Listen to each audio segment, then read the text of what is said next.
이어가도록 하겠습니다. 야고보서 4장 1절에서 10절까지 말씀입니다.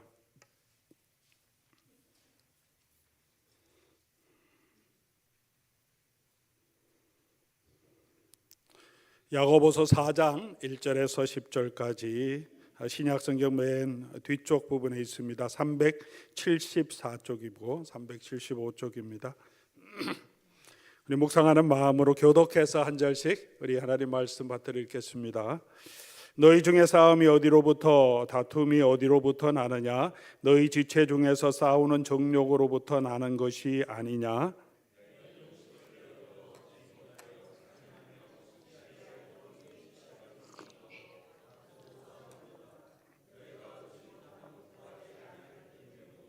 구하여도 받지 못하면 정욕으로 쓰려고 잘못 구하기 때문이라.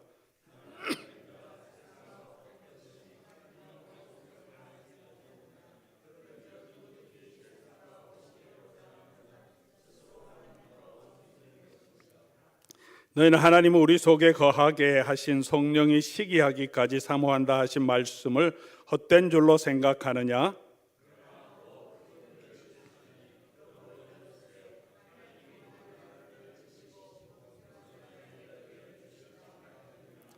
그런즉 너희는 하나님께 복종할지어다. 마귀를 대적하라. 그리하면 너희를 피하리라.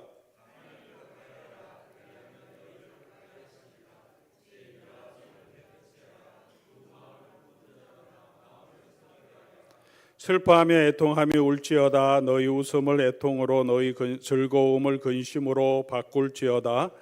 주 앞에서 낮추라. 그리하면 주께서 너희를 높이시리라. 아멘. 야고보서는 너희가 여러 가지 시험을 만나거든 온전히 기쁘게 여기라라고 말하면서 그의 서신을 시작하고 있습니다. 야고보 시대도 또 오늘 우리가 살아가고 있는 이 시기에도 우리의 삶에서는 믿음으로 살아갈 때 우리를 흔드는 여러 가지 시험이 있는 것이 현실입니다. 그 시험을 만날 때 우리 사랑하는 교우 여러분은 어떻게 그 시험을 대합니까? 우리가 힘들고 어렵긴 하지만 기쁨으로 또 그것을 인내로 온전히 이루라고 하신 이 말씀을 우리가 붙들면 좋겠습니다. 시험이 올 때 참고 인내해야 하는 이유는 무엇입니까? 야고보서 1장 4절은 이렇게 말합니다. 인내를 온전히 이루라. 이는 너희로 온전하고 구비하여 조금도 부족함이 없게 하려 함이라.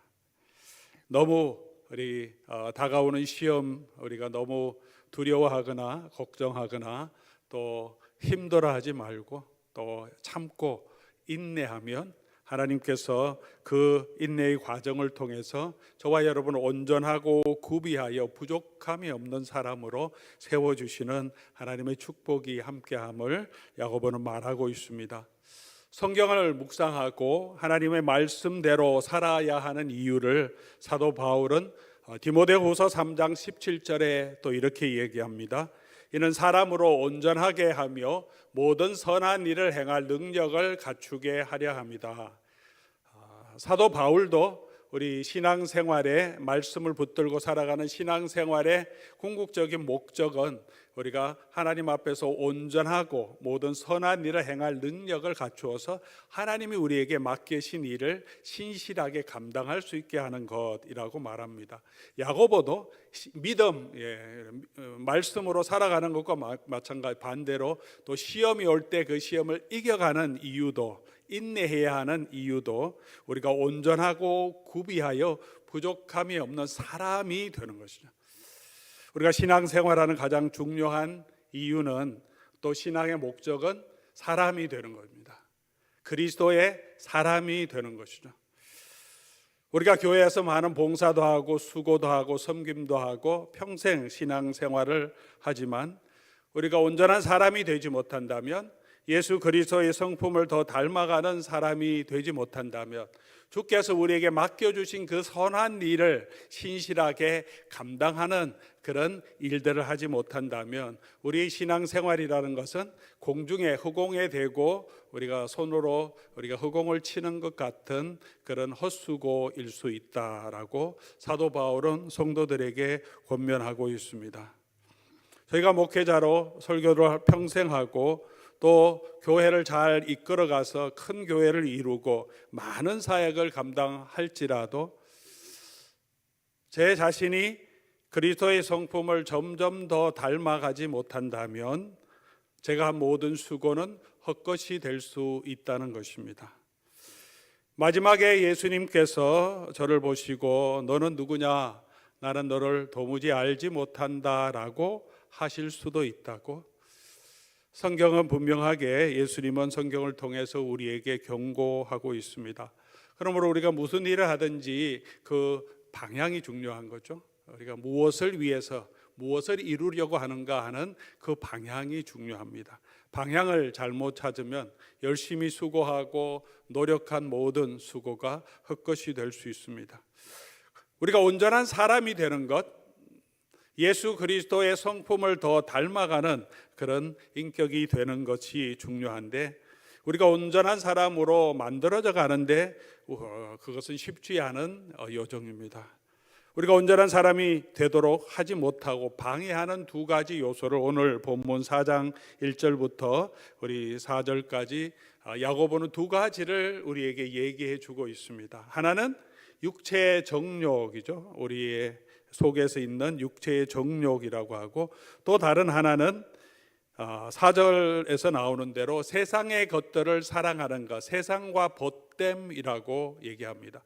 세상과 벗되는 것은 하나님과 원수가 되게 하는 거고, 또 우리 속의 육체의 정욕은 우리로 하여금 하나님 앞에서 온전하지 못하고 오히려 다툼과 분열에 빠지게 합니다.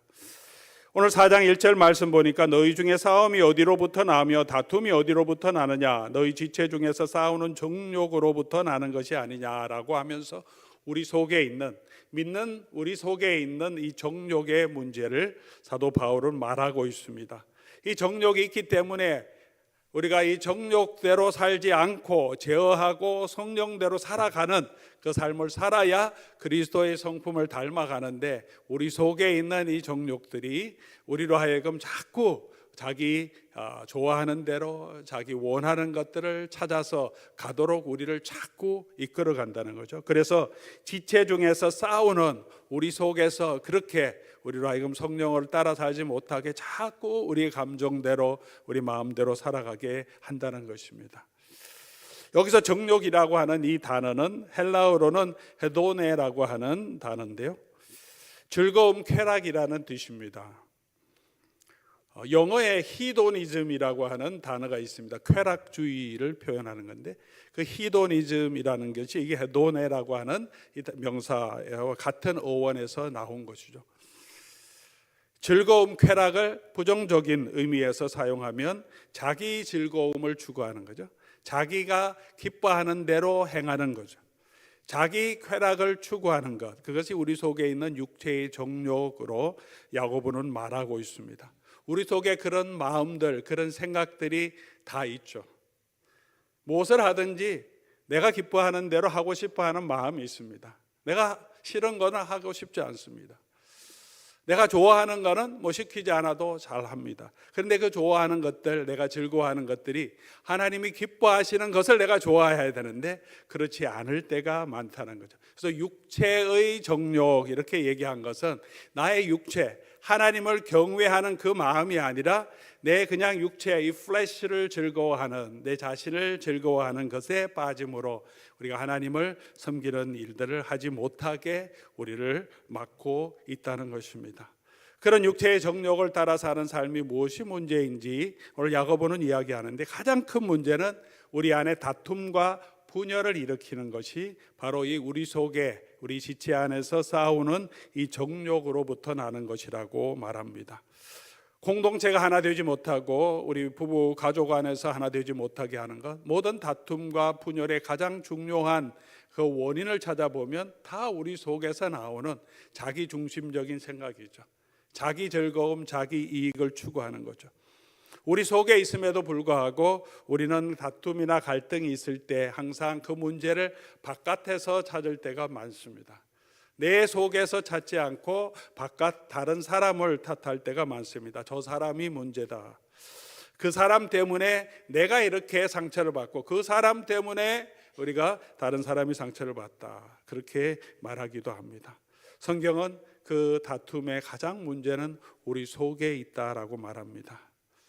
우리 모두는 우리 속에서 부부관계도 그렇고 교회 일도 그렇고 직장과 다른 사람의 관계에 있어서 사회 공동체 안에서도 그런 마음들이 다 있죠.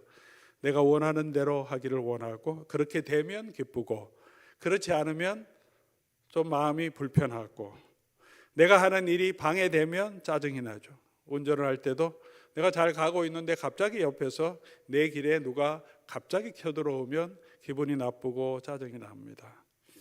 내 만족을 먼저 찾으려고 하고 내 즐거움과 내 편함을 먼저 찾으려고 하는 그런 마음들이 우리로 하여금 하나님의 성품을 닮아가는데 방해하고 우리를 우리 자신의 정욕을 따라 살도록 이끌어 간다는 것입니다.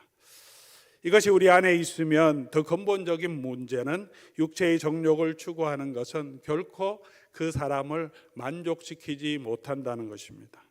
2절 말씀 보면 너희는 욕심을 내어도 얻지 못하여 살인하며 시기하여도 능히 취하지 못하므로 그래서 더 채워지지 않는 결핍이 늘 있기 때문에 더 자기 것들을 움켜잡으려고 하고 자기를 내세우려고 할 때가 많지 않습니까? 채워지지 않음에도 불구하고 계속해서 우리는 우리 스스로 우리 속에 즐거움을 채우려고 우리 가지고 있는 상실감, 결핍함을 채우려고 노력하는 때가 많습니다. 마치 터진 웅덩이에 물을 계속 채우듯이 그렇게 우리 속에 우리 자신을 진정으로 만족하지 못하는 것들로 채울 때가 많습니다. 또한 육체의 정욕대로 살면 성령의 일을 할 수 없다라고 말합니다. 갈라디아서 5장 17절 말씀인데요. 육체의 소욕은 성령을 거스르고 성령은 육체를 거스르나니 이 둘이 서로 대적함으로 너희가 원하는 것을 하지 못하게 한다. 육체의 소욕이 자꾸 그것을 따라가면 우리가 성령을 따라가는 일을 하지 못하게 한다는, 반대도 마찬가지. 우리가 성령을 따르면 또 육체의 소욕을 이길 수 있는 것입니다. 우리가 육체의 소욕을 자꾸 붙들고 있으면 하나님의 일을 하지 못하게 되고 성령의 열매를 맺지 못하게 됩니다. 그리고 이어서 우리 육체의 정욕을 따라 살면 기도가 막히게 되고 하나님의 관계가 막히게 됩니다. 구하여도 받지 못하면 정욕으로 쓰려고 잘못 구하기 때문이다. 하나님 앞에 기도하는 기도의 내용도 하나님 앞에서 하나님의 도우심을 구하는데 우리 속에 하나님의 영광이 아니라 하나님의 이름의 거룩함이 아니라 자기의 육체의 욕심, 자기 만족을 추구하는 기도의 제목들로는 우리가 정말 하나님의 은혜로 나아갈 수 없다는 것입니다. 기도의 자리에 앉아 있었어도. 사랑하는 교우 여러분, 오늘 저와 여러분은 하나님과의 관계가 열려 있고 하나님과 더 깊은 관계로 나가고 있습니까? 혹시 그런 은혜를 누리지 못한다면 우리의 마음의 동기를 살펴볼 필요가 있습니다. 나의 기도는 무엇을 향하고 있는가? 오늘 나의 삶에서는 내가 성령의 소욕을 따라 살아가고 있는가? 아니면 내 육체의 소욕을 따라 살아가고 있는가? 두 번째, 우리로 하여금 온전한 사람이 되지 못하게 하는 중요한 또 한 가지 우리 걸림돌은 이 세상과 벗되는 것이라고 야고보는 말합니다. 4절 말씀 우리 같이 보겠습니다. 가늠한 여인들아, 세상과 벗된 것이 하나님과 원수됨을 알지 못하느냐. 이 가늠한 여인들아 하고 한 것은 실제적으로 가늠한 여인들, 육체적으로 가늠한 여인들이라기보다는 그들의 마음으로 세상 것들을 더 하나님보다 더 좋아하기 때문에 하나님 보시기에는 마음이 가늠한 그런 도덕적으로 영적으로 가늠한 그런 사람들이기 때문에 야고보가 그렇게 책망하며 비유적으로 말하고 있습니다. 세상과 벗됐다 하는 것은 어떤 것일까요? 그것은 세상의 것들을 더 사랑하는 것을 세상과 벗됐다 이렇게 표현하는 것입니다. 세상의 것들은 어떤 것입니까? 그럼 세상의 것들은 어떤 것이 있겠습니까? 요한사도는 우리 야고보서 다음에 나오지만 요한사도는 요한일서 2장 15절 16절에 세상의 것들을 이렇게 요약합니다. 이 세상이나 세상에 있는 것들을 사랑하지 말라. 누구든지 세상을 사랑하면 아버지의 사랑이 그 사람 안에 있지 않는다. 오늘 본문도 그렇죠. 이 세상과 벗되면 하나님과 원수가 된다. 그런 것처럼 일맥상통하는 말을 하고 있습니다. 그러면 세상의 것들은 어떤 것이냐? 이 세상으로부터 나온 것은 육신의 정욕, 여기도 육신의 정욕이 나오죠. 우리의 감정대로 하나님을 경외하는 마음이 아니라 우리의 감정대로 우리의 기쁨을 따라서 우리의 육체의 소욕대로 살아가는 것. 안목의 정욕, 보이는 것들을 더 잘 보이고 싶어하고 더 아름다운 것을 추구하는 것, 외모를 추구하는 그런 모습도 있죠. 이생의 자랑, 우리가 한 것들을 자랑하고 싶어하고 더 돋보이고 싶어하고 더 사람보다 더 올라가고 싶어하는 그런 마음들, 그런 것들은 이 세상의 것이고 하나님으로부터 온 것이 아니라고 말합니다. 사랑하는 교우 여러분, 우리는 세상적인 성공을 하나님보다 더 좋아하고 있지는 않습니까? 그럴 때가 우리가 종종 많이 있는 것 같습니다. 우리 세상적으로 우리가 더 높은 지위에 올라가고 더 많은 수입을 얻고 또 더 세상적으로 사람들이 보기에 더 아름다운 미모나 또 아름다운 모습을 가지고 있다면, 외모를 가지고 있다면 우리가 다 부러워합니다. 그런 것들을 더 부러워하죠. 우리 하나님 안에서 그 사람의 본질을 보기보다는 그 사람이 가진 것들을 보고 판단할 때가 많이 있습니다. 저 사람은 어떤 지위에 있는가? 저 사람 재산은 어느 정도 많이 있는가? 물질이 하나님을 의지하는 것보다 더 안전하다고 느낄 때는 없습니까? 세상의 권력과 돈을 우리가 하나님보다 더 좋아하고 더 두려워하지는 않습니까? 우리 자녀들이 세상에서 더 유명해지는 것들을 가지고 우리는 사람 앞에 자랑하고 또 의시되는 마음은 없습니까? 이런 세상의 것들을 사랑하는 것은 하나님을 사랑하는 것과 공존할 수 없다라고 말합니다. 예수님도 재물과 하나님을 동시에 섬길 수 없다고 말하는 거죠. 사랑하는 교우 여러분, 오늘 저와 여러분의 마음을 한번 돌아보면 좋겠습니다. 우리 속에 이런 육체의 정욕으로 우리가 살아가고 있는 부분은 없는지, 또 우리 속에 세상과 벗된 부분은 없는지, 정말 하나님과 벗되며 하나님과 동행하는 그런 에녹과 같은 삶을 살아가고 있는지. 야고보는 하나님의 마음을 성도들에게 다시 상기시키면서 5절에 이렇게 얘기합니다. 너희는 하나님이 우리 속에 거하게 하신 성령이 시기하기까지 사모한다 하신 말씀을 헛된 줄로 생각하느냐. 하나님이 그만큼 우리를 시기할 정도로, 우리가 세상을 사랑하면 하나님은 시기할 정도로 너무 속상해 하신다. 하나님은 질투하는 하나님이시다. 그걸 여러분 알고 있습니까? 라고 질문하고 있습니다.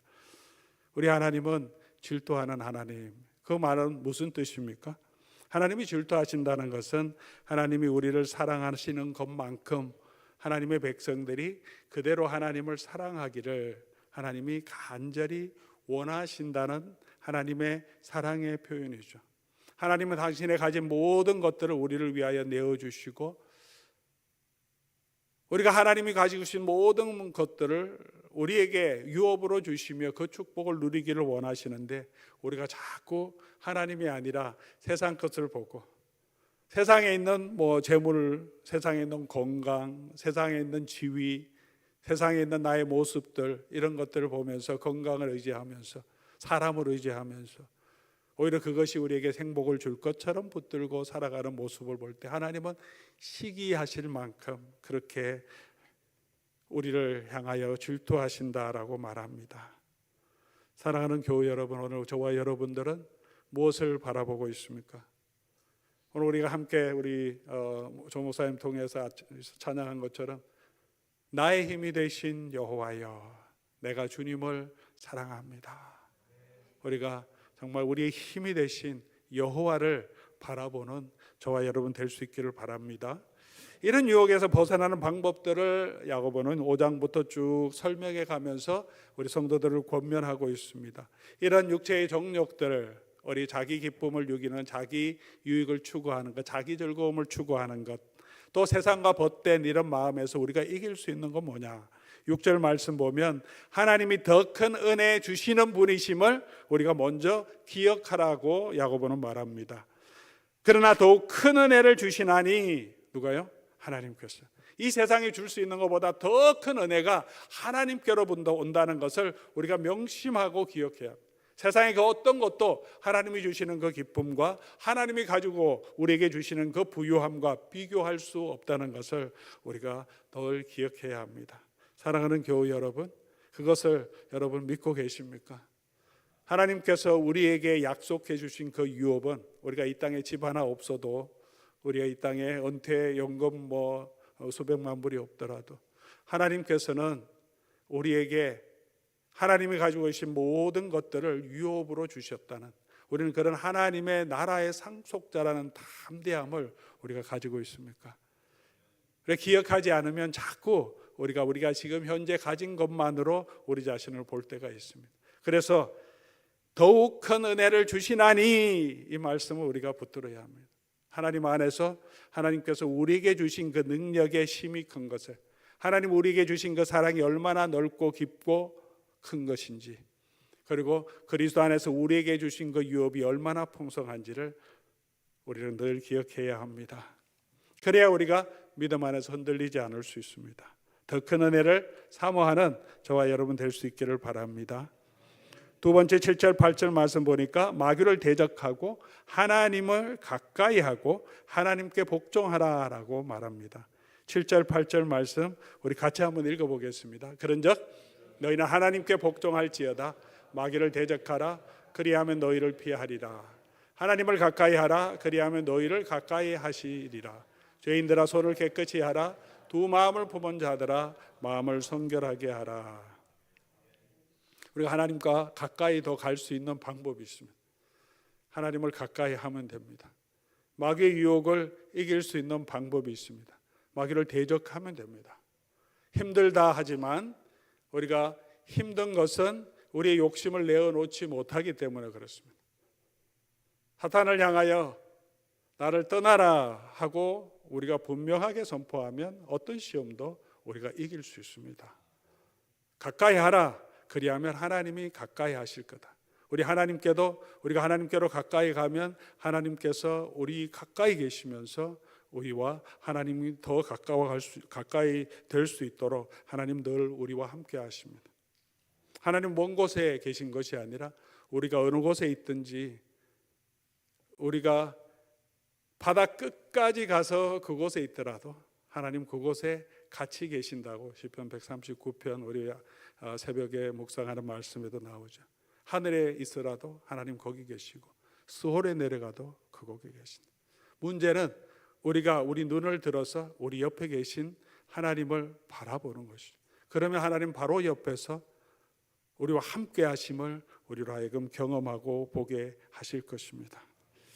하나님을 가까이 하는 방법이 뭡니까? 사단을 대적하고 하나님을 가까이 하는 방법은 하나님의 말씀이 우리 안에 있는 것, 이게 아마 가장 중요한 하나님을 우리가 가까이 하는 방법일 것입니다. 예수님도 말씀하셨죠. 내 말이 너희 안에 거하면, 너희가 내 안에 있으면 또 내 말이 너희 안에 거하면, 우리가 예수님 안에 있는 것은 예수님의 말씀이 우리 안에 있으면 그 말씀과 함께 말씀이 육신이 되어서 우리 가운데 거하시는 것처럼 우리가 그 말씀을 품고 있으면 그 말씀 가운데 함께 하시는 우리 예수 그리스도를 우리가 경험하게 되십니다. 그러므로 우리가 말씀을 묵상해야 됩니다. 말씀을 가까이 해야 합니다.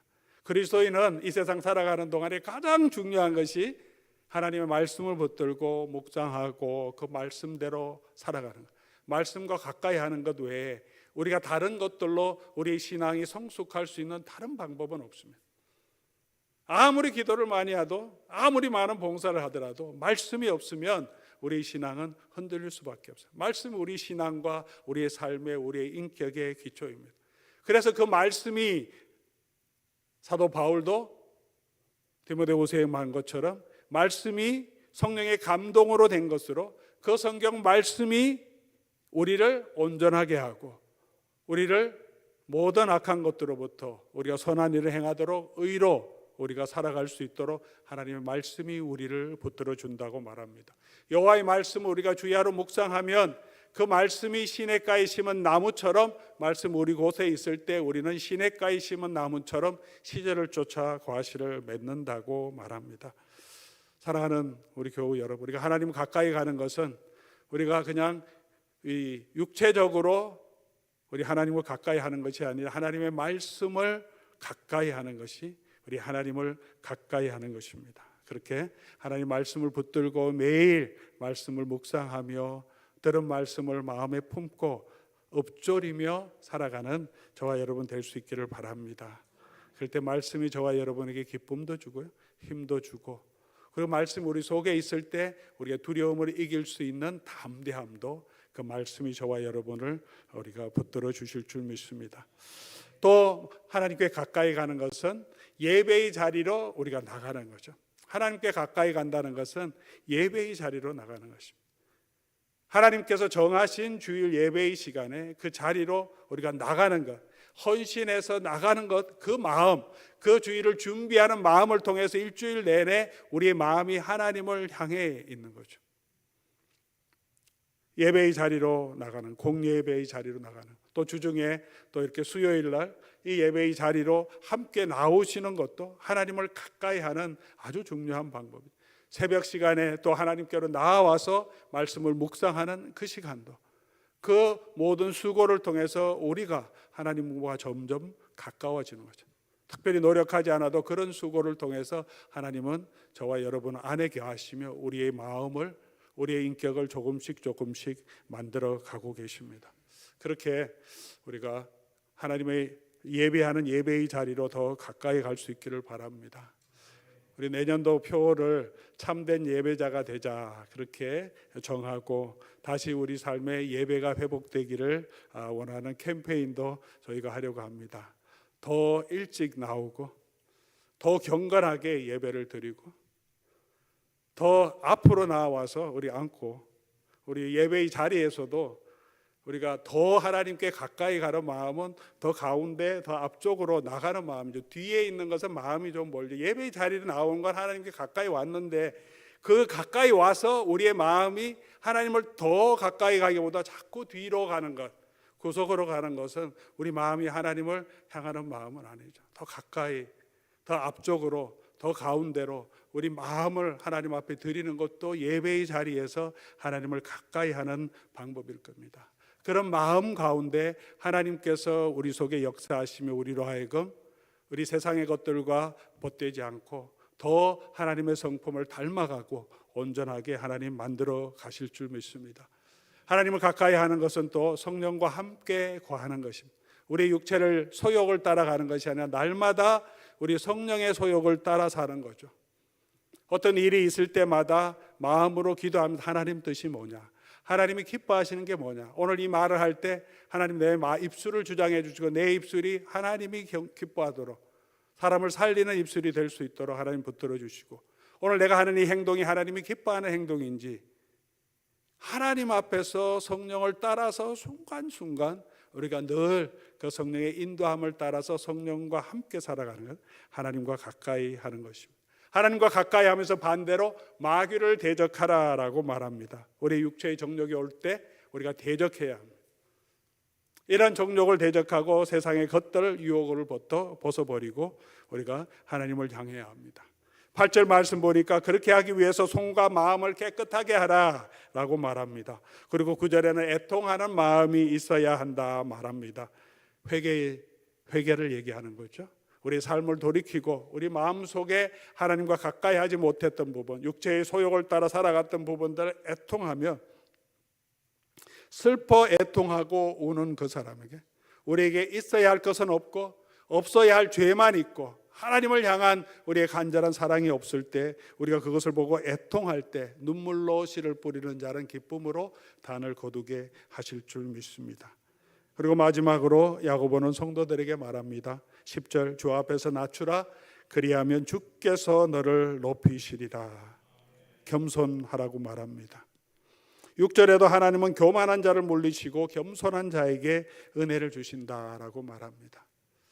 겸손한 것은 우리는 우리의 힘으로 할 수 없다고 고백하는 것, 그게 겸손입니다. 그리고 하나님의 은혜를 붙드는 것입니다. 스스로 자기를 높이고자 하는 사람은 언제나 넘어질 수밖에 없습니다.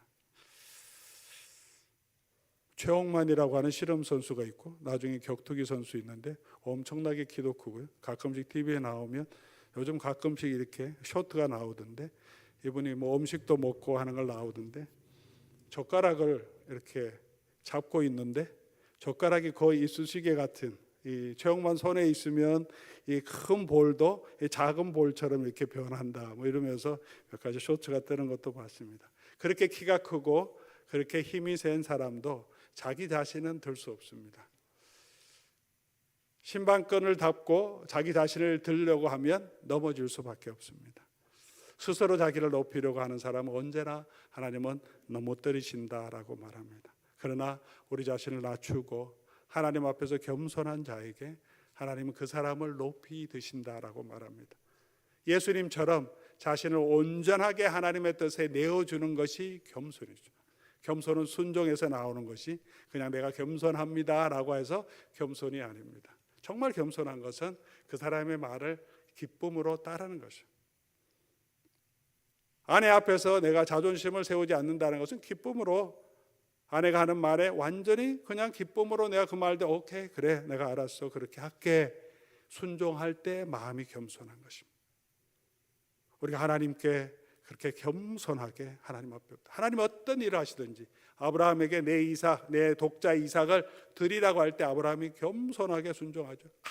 아무 말 없이 새벽에 일찍 일어나서 그 하나님의 말씀을 순종하려 걸어 나갑니다.